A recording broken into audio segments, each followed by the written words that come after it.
Greetings, temporal humans.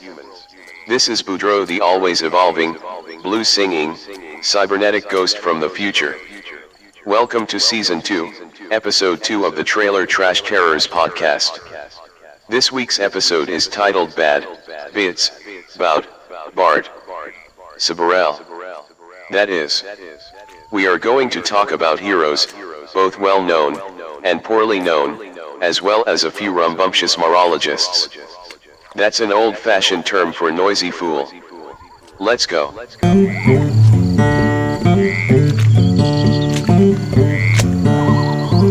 Trailer Trash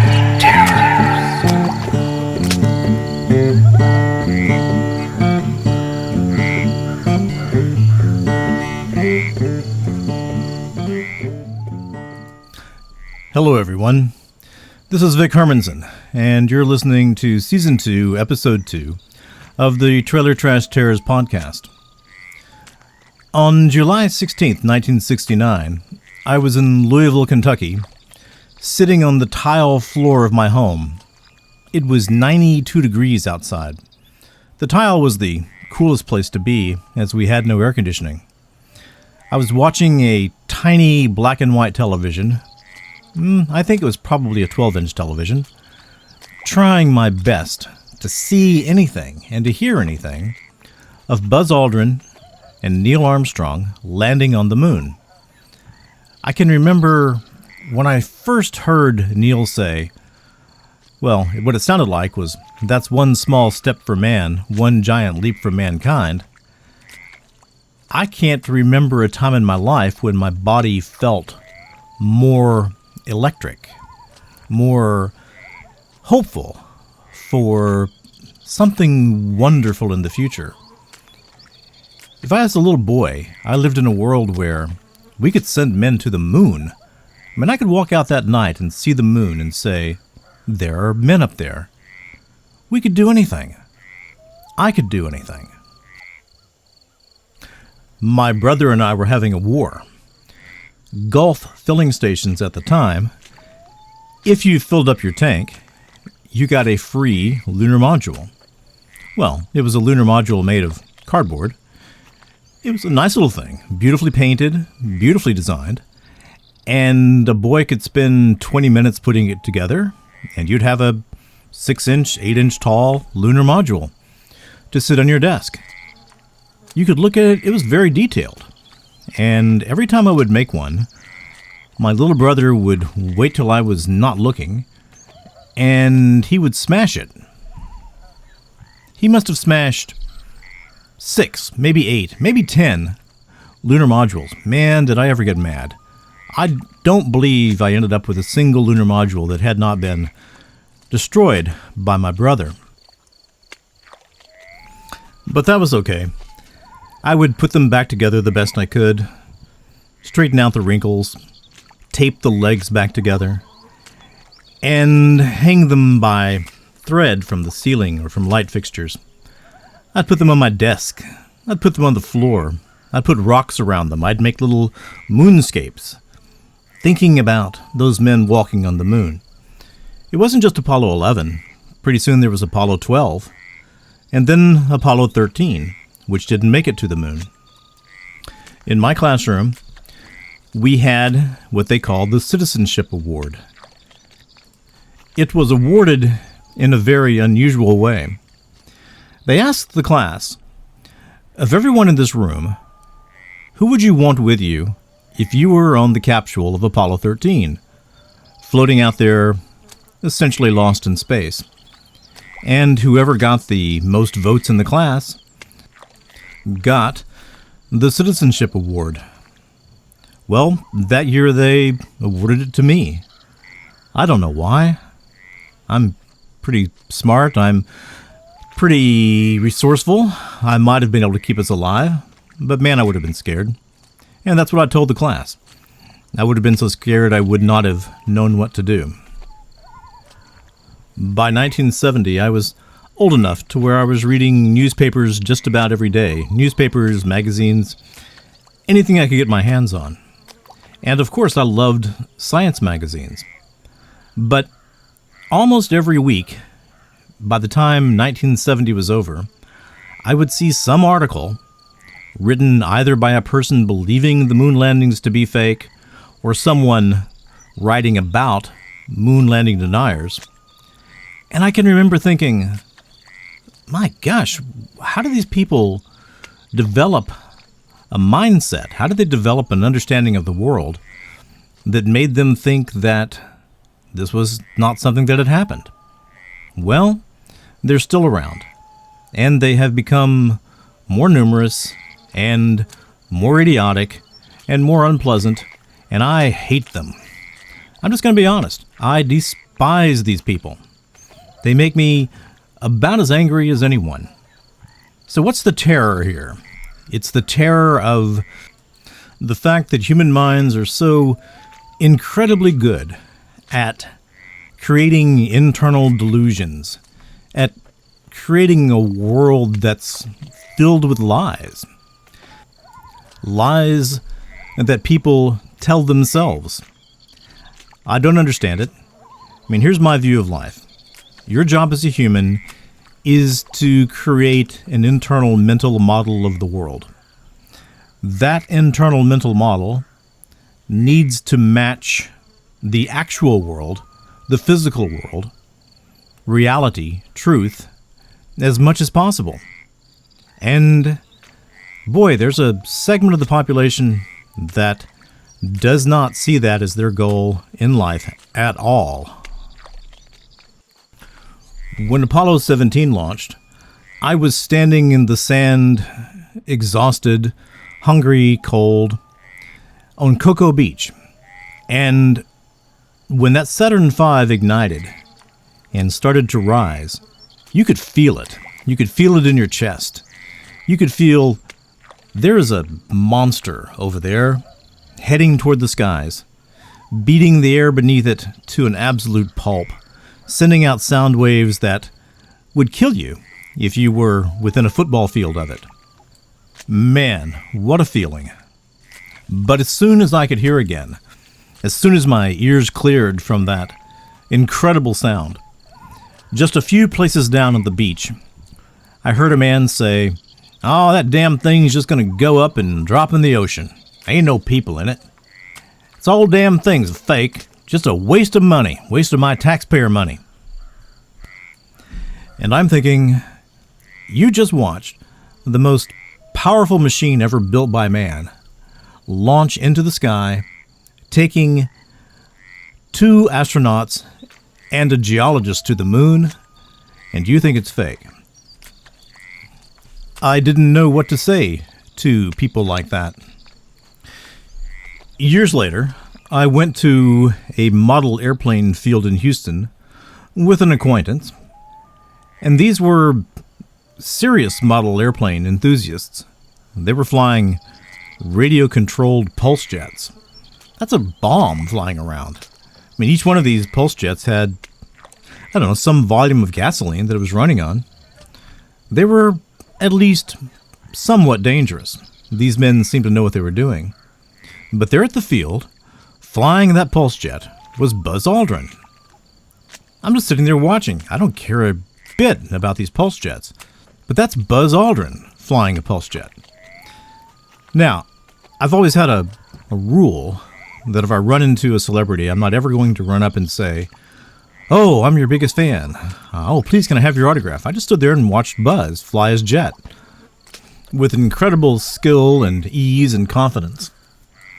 I did finally get to talk to him, and it was a pretty mundane conversation. I simply said, "You're Buzz Aldrin." He said, "Yep. Who are you?" Gave him my name, shook my hand. It was friendly. He said, "You fly jets?" I said, "No, I'm just out here with a friend." But I told him I was very honored to have met him, and that I had actually read some of his works on orbital mechanics. He said, "Well, today's about jets. Orbital mechanics are for another day." He shook my hand and he walked away. But I met Buzz Aldrin, a man who had been on the moon. Quite a few years later, I saw Bart Sibrel, accost Buzz Aldrin I believe it was at a hotel in Los Angeles. And he's just absolutely haranguing this man. Saying, "Pot calling the kettle black." And finally, Buzz has had enough. He reaches back, I think it was 72 at the time, takes a swing and just pops old Bart right in the mouth. And I think most of the nation who saw that let out a cheer. I guess there were some people who said, "Oh, poor Bart. He was just doing his job and that mean old Buzz Aldrin punched him." Well, the judge agreed with us. I had met also Bart Sibrel when he was a cab driver in Nashville. When I met him, he obviously was a bit strange. I didn't quite know that he was the king of moon landing deniers. But I got in his cab, and the entire cab drive, he was trying to convert me to the Universal Church of Christ, some kind of very fundamentalist Christian group, and he was hardcore. I mean, he did not want to let me out of that cab without me agreeing to take literature or to attend one of their meetings. He was a jerk. He was a jerk when he gave me a cab ride, and he was a jerk when he got punched by Buzz Aldrin. Bart Sibrel displayed the same sort of character traits that one sees with most conspiracy theorists. They are extremely confrontational, usually with no real need to be. They simply don't have the personality type that is pleasant to sit next to at a bus stop, or on a train, or on a plane. The whole idea of the moon landing being a hoax was already pretty far along in 1970, which is just 1 year away from from several of the first moon landings. They did a survey talking to something like 1,800 people across the country. They weren't trying to be scientifically accurate. They were just trying to get an understanding of how people seemed to feel about this. And what they found was that somewhere between 18 and 50% of people, depending on where they went in the country, were quite skeptical of whether or not the moon landings were real. The survey was composed of one question. It was, do you really completely believe that the United States has actually landed men on the moon and returned them to Earth again? In Miami, 100% of everyone surveyed agreed we had been to the moon, as it was in Titusville, which is right next to Cape Canaveral. The highest percentage of disbelievers was in an African American community in Washington, D.C., where 54% of the respondents said they didn't believe it at all. Macon was 19%, Charlotte was 17%, Akron was 4%, Detroit 2%, Philadelphia 9%, and Miami 5%. And the arguments then were pretty much the same as they are now. A man in Macon, a man in his 60s, insisted that the televised pictures from the moon were really made in a petrified forest in Arizona. Many people simply said, the moon belongs to God, and man has no business being there. I'm not sure if that means that they didn't believe man did go, or that man simply shouldn't have gone. Charles Conrad and Alan Bean visited an elementary school in Tallahassee just to talk to the kids about being an astronaut, being on the moon. And they found that about 50% of the kids there didn't even believe that they had actually been to the moon. All they could say was, I understand some of you don't believe we actually went to the moon, Conrad said with a grin. I can only tell you that we absolutely did.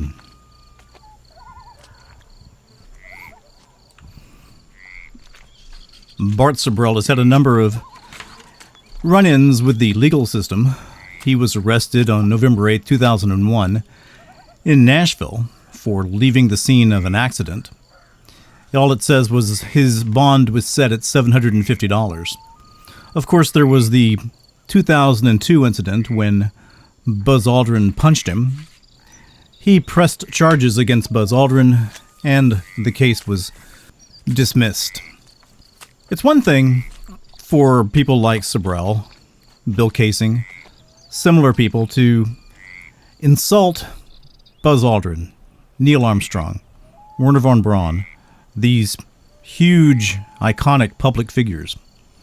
But they're also insulting hundreds of thousands of other people, simple citizens, people who worked very hard to bring the Apollo program about. One of these people was a woman I met a few years back named Sara Howard. Sara has degrees in math. She was a pilot. She wanted to actually join the astronaut training program. She worked for Boeing at Michoud in Louisiana. She was one of 2 female test engineers that were part of that program. Years before Bart Sibrel released A Funny Thing Happened on the Way to the Moon, Sara Howard had written a book with that exact same title. She was a bit peeved that that title was stolen.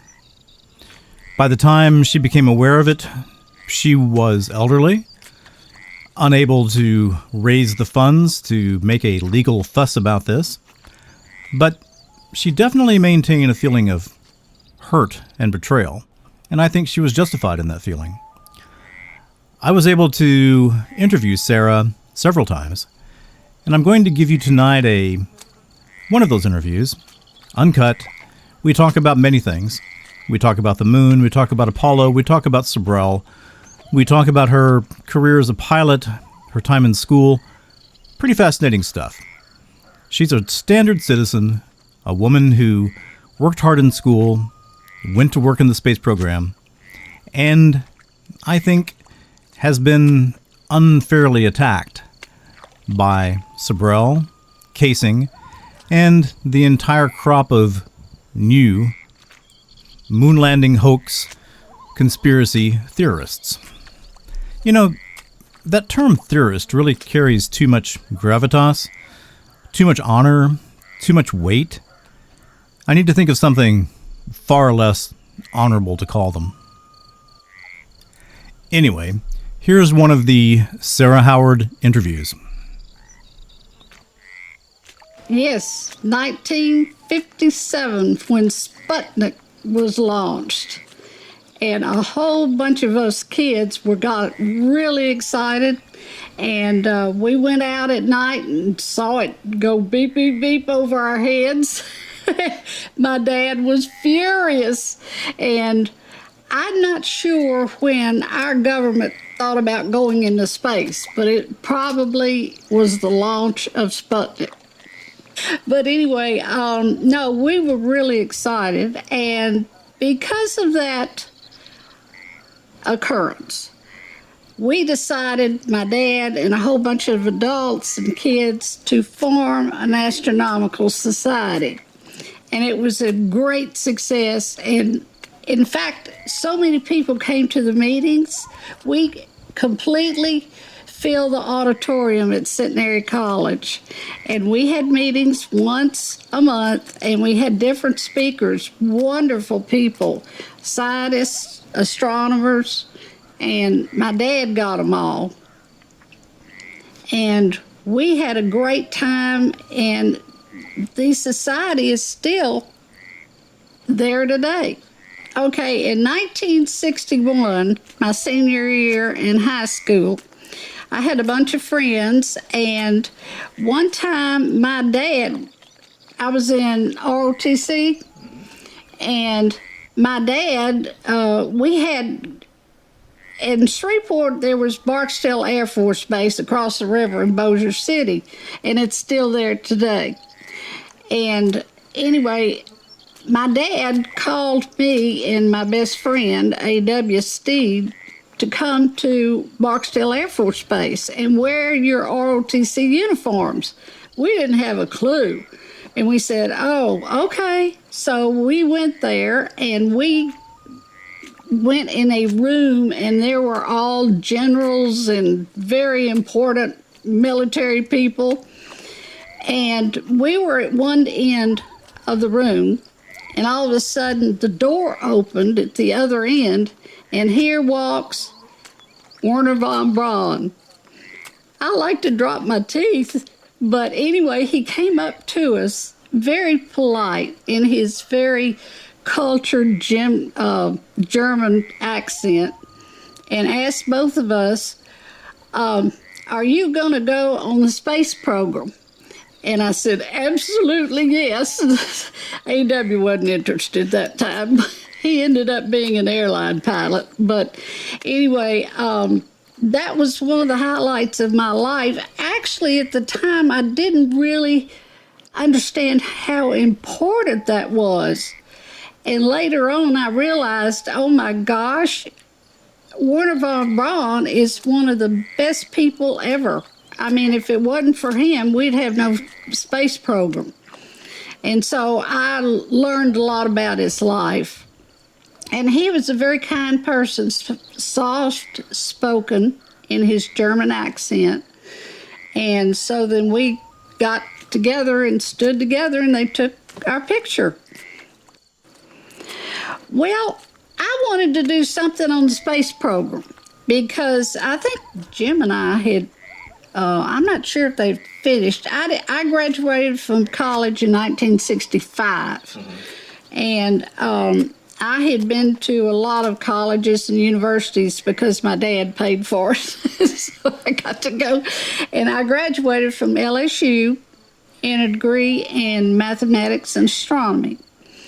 And I got a job after college, and I was in Baton Rouge, Louisiana. And I got a telephone call from one of my friends who lived in New Orleans, and she said, Sarah, whatever you do, drop it, come down to New Orleans. They're hiring for Apollo. And I mean, I jumped in my car, and I was going 90 miles an hour, and I went to the Boeing plant at Michoud, which is outside of New Orleans East. So I filled in an application, and it was 12 pages, both sides of my life from the time I was born to the day I was there. It was unbelievable. But anyway, I got all that done, and they said, we'll call you. And I said, oh, Lord, that means I probably won't get the job. But I waited. It seems like it was over a month. It was a long time. And I was working for the telephone company at the time.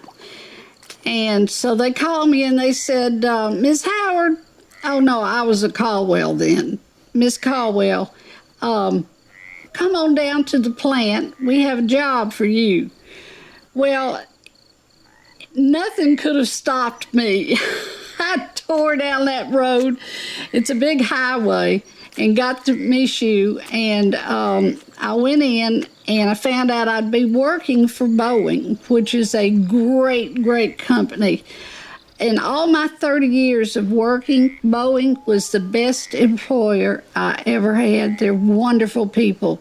They completely delve into your whole life from the time you were born to the time you set foot in the plant. And then they said, you're hired. So I went in the personnel section where they took my picture, they fingerprinted me, and I had a badge. I was so proud of my badge.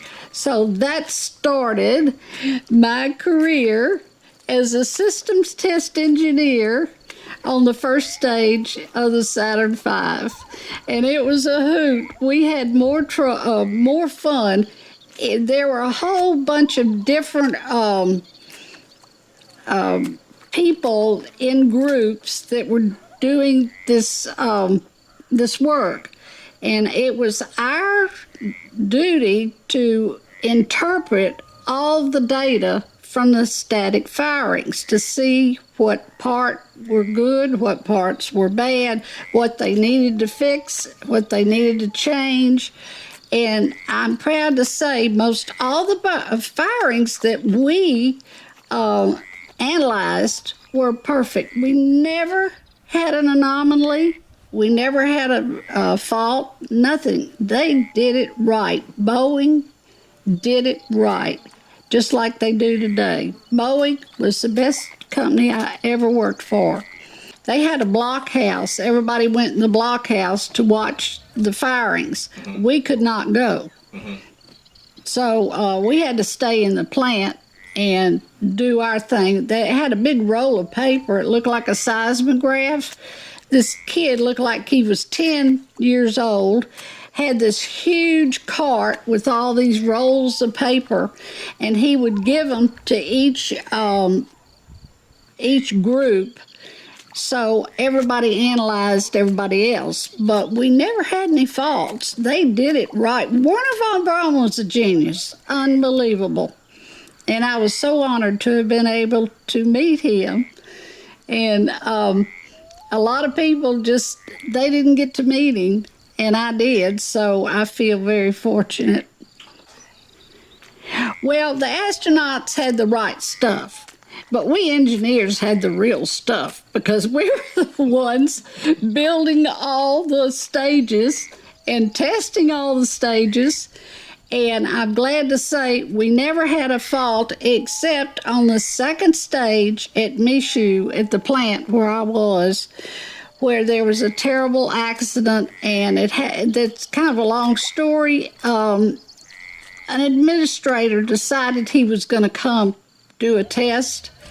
And back then, you did not question a supervisor. And anyway, so he did a test. He thought he was doing a test. He blew up the entire stage. It's in my book, and you can see the pictures. And it was totally wrecked. And there were people that were working on the second stage, Chrysler, and they were furious. They wanted to get in their cars and go to the Mississippi test site and tear him limb from limb. And the supervisor at Michoud said, "Y'all aren't going anywhere. You better stay here in Michoud, or you don't have a job if you decide to come back." And this guy who ran the test disappeared. Nobody ever heard from him again. The secretary and I were having a conversation, and here comes the boss. And he says, "Norma and Sarah, I've got some documents for you, and I want you to go in the Chrysler section and give it to the man in the very last desk." We started walking. That place is so huge. I was exhausted halfway down there. Finally, we found, but I forgot to tell you, the Chrysler people were there building the second stage. They saw me and Norma, and women weren't supposed to be in this area. And so they started screaming and hollering and throwing things at us, and we just tried to ignore them. And that walk was so long. And finally we got there, and we handed the documents to this guy, the very last desk of the very last part of Michoud. And then we had to walk all the way back, and here comes the cat calls and the throwing stuff and the screaming. And finally we got back to our area at Michoud, and Norma was so mad. She took this document thing and she slammed it on the boss's desk, and she stormed off, and I never saw her for the rest of the day. I was just so tired I couldn't even get mad. But anyway, I found out later that a lot of guys do this. They'll find some pretty girls, and they'll give them an errand to do just so the other bosses could see this boss's girls, and it was, to look at the girls. And when we found out that, I wanted to kill him. But it was years after I found it out.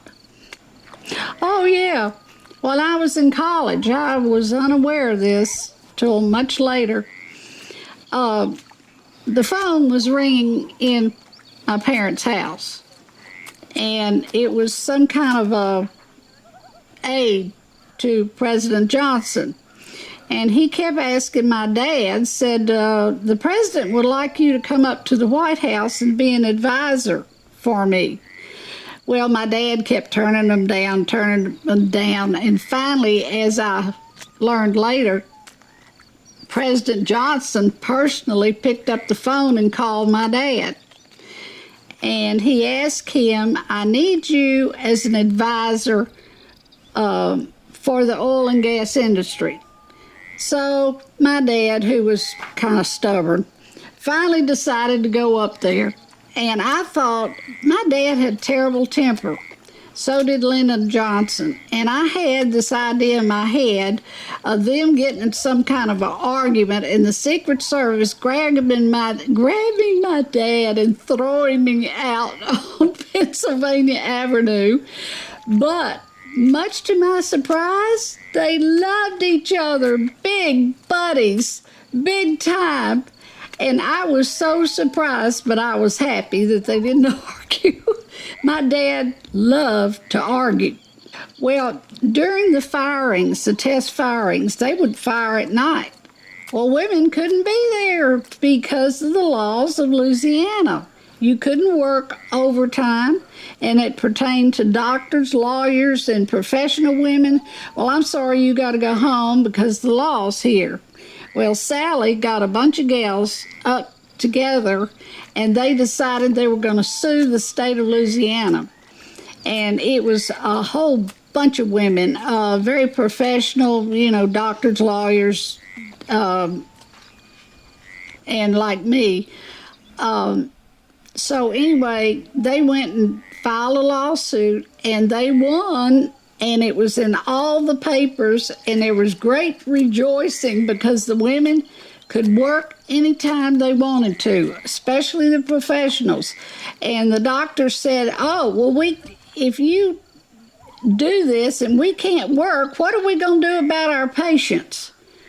And so anyway, they won, and it was all over the country in the papers, and it was wonderful. So I could now go, Sally and I, my partner, and I could go to the night firings and see the results. Well, actually, Apollo 11 was great, but it was not my favorite mission. That was Apollo 8, when we went around the moon and Earthrise came up. And we all saw it, and I all saw it on TV, and I started crying. It was beautiful. Everybody was compatible. Everybody was nice, and we were all excited of what we were doing because we were helping our astronauts get to the moon.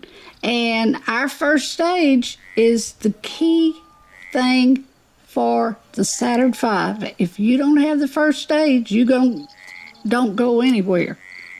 They were engineers, and Boeing brought a whole bunch of employees down to Michoud and probably the Cape and other places because Boeing got the contract. And they were wonderful people. Just enjoyed being with them. But they weren't too keen on New Orleans because New Orleans food is very unique. And they didn't like a lot of Cajun cooking. Of course, I love it. The thing that's interesting is that it's raining in New Orleans a lot. It's a very, very damp atmosphere. And I would be coming to our section, and there was a door to the outside, and I saw all these people stomping the floor. And I said, what are you doing? And they would open the door, and the crawfish would come in, and they would be stomping the crawfish. And I said, you idiots. I said, they're good eating. Why are you stomping them? So I started gathering up the crawfish that were still alive, putting them in my skirt and throwing them out in the canal. And then I started hitting the guys. I said, don't you mess with these crawfish. And I was hitting them. And later on, I walked in that area where the door was, and one of them said, "Don't mess with the crawfish. The crawfish lady's going to get you." After Apollo, we moved back to Shreveport, Louisiana, where we're from. And my husband got in business with a partner, and they decided to be a fixed base operations for, not for jets or, small aircraft, and Pipers and Cessnas and all those. So they said, my husband then said, "Would you like to learn how to fly?"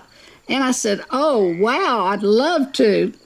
So they got me an instructor, and I did it all free because they owned the business. And the instructors were wonderful. They liked the way I flew. I obeyed everything they told me. I sucked it up like a sponge. I love flying. And when I soloed for the first time, this is what they do to you. You land, you get out of the plane, and you wear this big T-shirt, and they come grab you, and they put all this writing on your T-shirt, and they put it on the bulletin board, and Sara Howard made her flight first solo. And then from then on, they couldn't stop me. And then later on, my husband and his partner bought me a Piper Comanche, which is a very sophisticated airplane. And I loved my Comanche. I never had a problem. I never got in trouble. In fact, I flew all over East Texas, and I had this beautiful gold lame jump chute, and I would land in the oil fields and get out of the plane, and all the guys would just fall all over themselves because they're not used to seeing a girl flying. And for a time, I was a member of the 99s, which is the women's flight club founded by Amelia Earhart. And it was a wonderful day. We would go on luncheons and dinners and fly all over Louisiana and Arkansas and Texas. But the women stopped flying. And the reason was, the only reason they wanted to fly was to be able to land the plane in case their husbands had a heart attack, which I thought was absolutely hilarious. But anyway, after a while, they got tired of it, so they couldn't fly. They quit flying. Well, I've been very lucky, and I've always been enthusiastic, and a lot of people recognize that in me. If there was something that didn't feel right, and I could feel things, I would just walk away. I would not engage anyone in any kind of friction or bad vibes or anything like that. I just can't do that. And I've been happy all my life, except for a few things, and just like everybody else. So the things that make me sad are cruelty to animals and cruelty to children. I just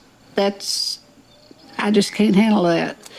But anyway, other than that, I've been so fortunate. My dad paid my tuition to go to 5 colleges and universities.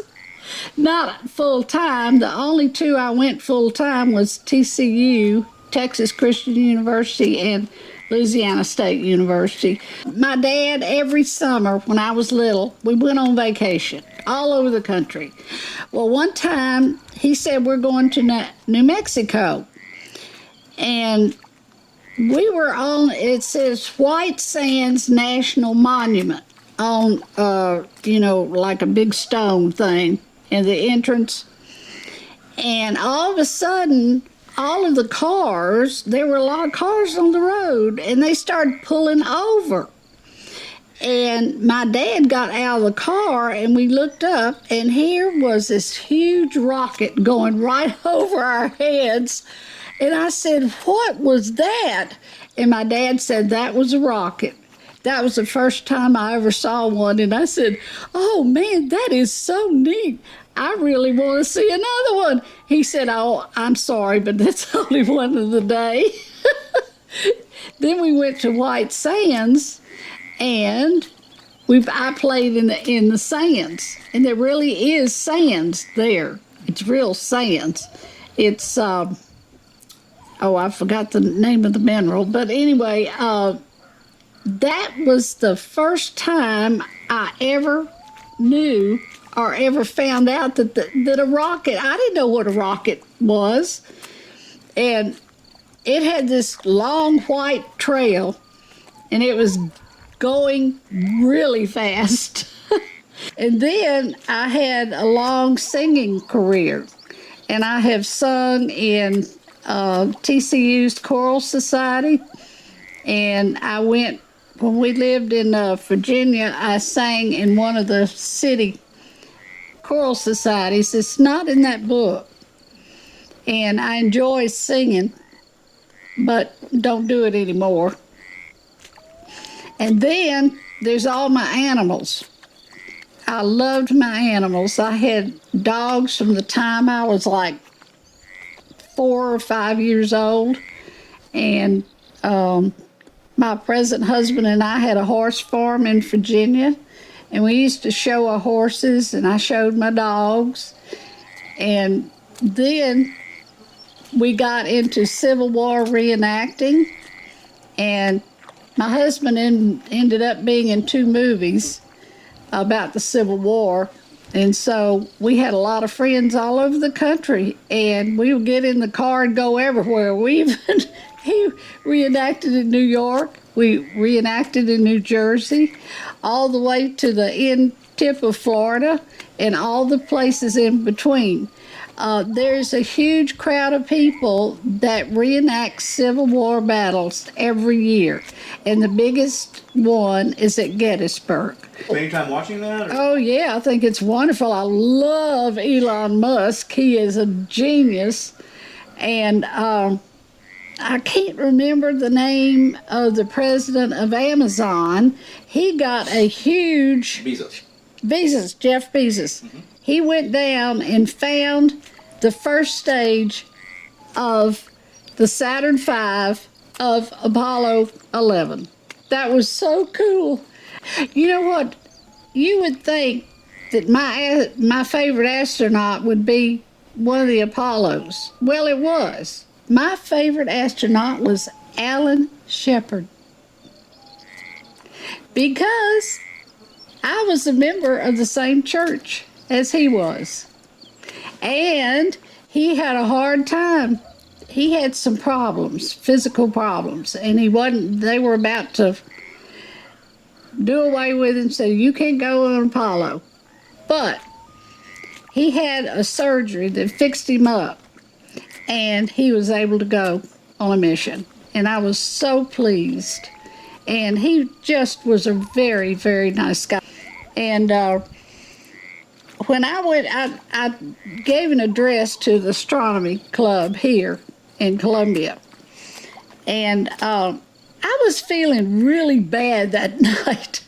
And I didn't give a good presentation, but I was impressed with them. They've got fabulous equipment. There's a guy here who's an astronomy, has his own observatory, and he bought himself a fancy drone.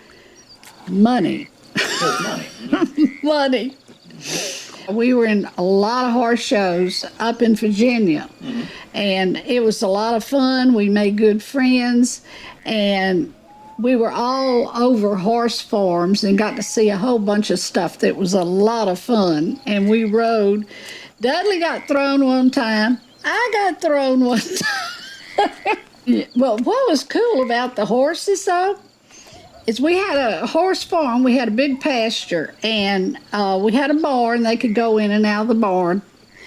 And I got up early one morning, and there were the horses bedded down with the deer. Oh. They loved each other. I was amazed. Horses and deer come together like this. I had no idea till I saw it. My son, I'm so proud of him. Well, I'm proud of both of them, but he is a Marine, just retired from the Marine Corps.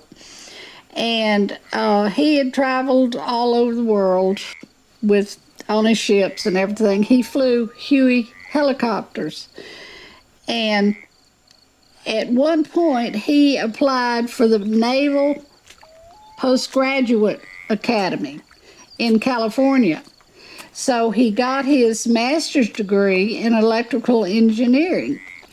And the interesting thing was that the things that I did, the work I did on Apollo in the first stage, was the things that he learned in the Naval Postgraduate School, electrical engineering. And he ended up teaching at the Naval Academy. He applied for it and he got it. And he was there for 4 years. Everybody's there for 4 years. So he said, Mom, he said, would you like to talk to the Naval Academy? And I said, oh my God, yes. So anyway, I went there and I was waving the Microphone. thank you, the microphone around instead of speaking to it. But anyway, I had a great time. They loved me. They gave me a standing ovation. And that time, this was in 2008, and they had gals there. And they were supposed to go to study hall after my presentation. Not a one of them left because I'm one of the only two girls that worked as engineers on the Saturn V during Apollo. I've tried to look for any more. There weren't. So it was me and Sally.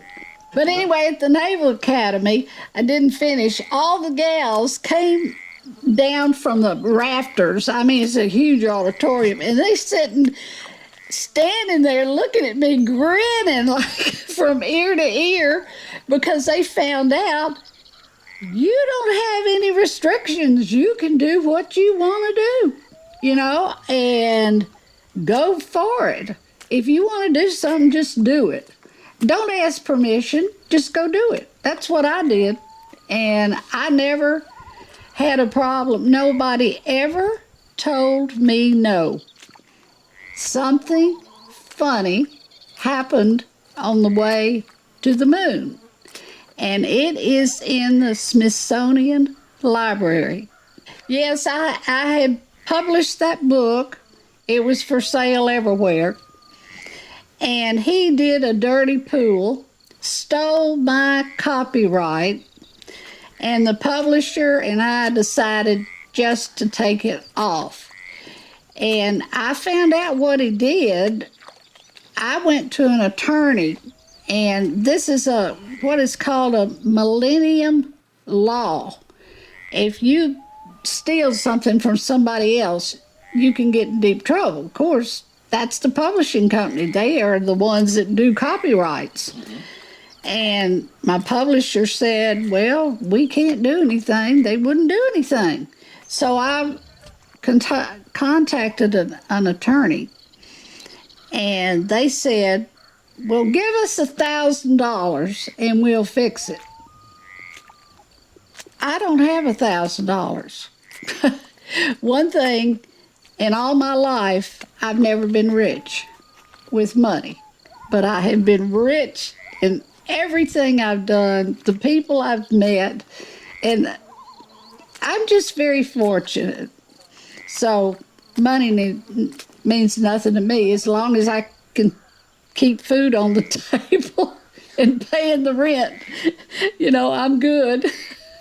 I think it's kind of very strange with Apollo that after it's all over, nobody was contacted anybody else as far as I know. I never saw another person that I worked with. And I'm sure they never saw anybody else either. Apollo was over, people were disheartened because they knew we all knew it was coming to an end. But it's a great chapter in American history and world history, too. But it's so sad that, I've never seen another person since. I've never talked to anybody that worked on Apollo. I know they're all over the country. But how do you contact anybody? No, we had this big brown paper rolled up. It was huge. And this was all the leads stuck on the stage to measure everything possible during the firing. And one of the most important ones that we watched for is the temperature. But we had PAM, PCM, and single sideband. Now this is an electrical, my son is an electrical engineer. This is all electrical engineering. And you know every lead and what it means, and if you've got an anomaly or you have a good firing. Most of the time, the first stage of the Saturn V was so well built. I have never worked on a piece of equipment like that. It was perfect. I mean, Werner von Braun knew what he was doing, and he did it well. And one of the things that burns me up is all the people calling him a Nazi and all this stuff that's in the past in World War II, and I don't care. He was a genius, and it's a good thing President Kennedy found him. And they went all out to develop something to get to the moon as fast as they can. That was von Braun's boyhood dream. He always wanted to go to the moon. In 1943, the year of my birth, a new volcano erupted in a cornfield in Mexico. And my mom told me about all this stuff, and I got fascinated with volcanoes, and I've been all over and seen a lot of them. I've got a printout out here of all the volcanoes I've visited. I've been so lucky. The only one I saw erupting was Kilauea, and that's something else. Now it's really, really erupting. And then the volcanoes are my favorite subject right now. Apollo's done with it. We've been to the moon. It's over. And it was wonderful. But it's over. And I'd rather be interested in things that are going on right now. And there's so much in the world that's to see and experience.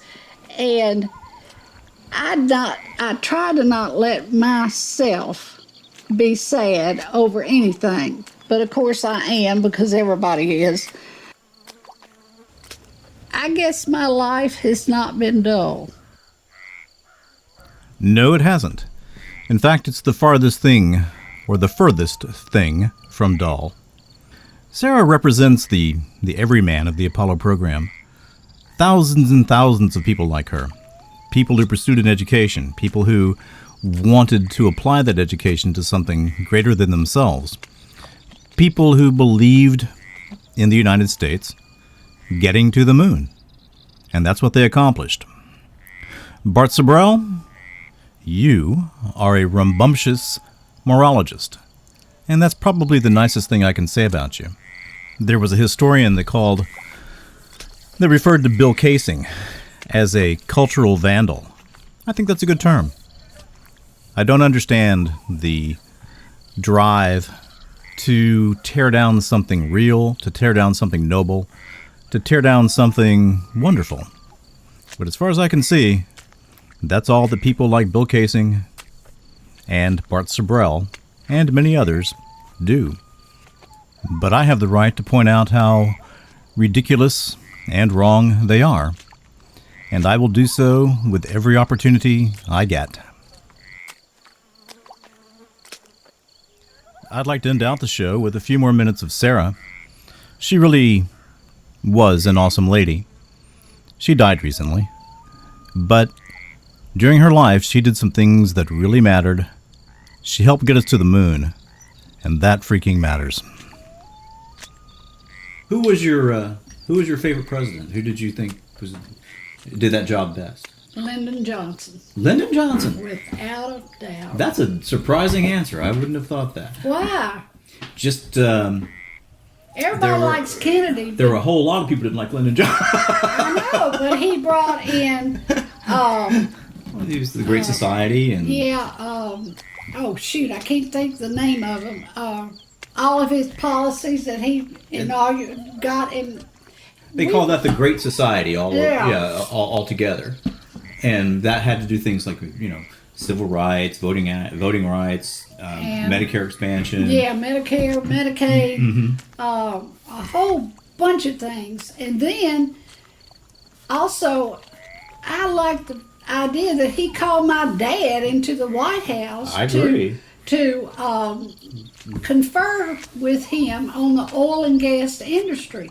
He asked my dad, this is my dad telling me, well, Ralph, how long do you think our oil reserves will last? This is funny. My dad said 50 years. Of course, they didn't know of the fraction and the stuff they do now. Yeah, they didn't have the technology. In my opinion, still, Apollo represents the best that we're capable of. And Sara is an absolute perfect example of the kind of people, thousands of people, that made Apollo run. Okay, that's going to do it for tonight. Trailer Trash Terrors is written and produced by me, Vic Hermanson. Music was provided by Loco Lobo and Smart Sound. All clips used were used under the protection of fair use. I'd sure like to hear from you. I'd like to hear if you like the show. I'd like to hear if you hate the show. I'd like to hear if there's something you'd like me to talk about from a Trailer Trash Terror perspective. Whatever it might be, please get in touch with me at trailertrashterrors@gmail.com. Let's let Loco Lobo play it out a few seconds. Thanks for being here.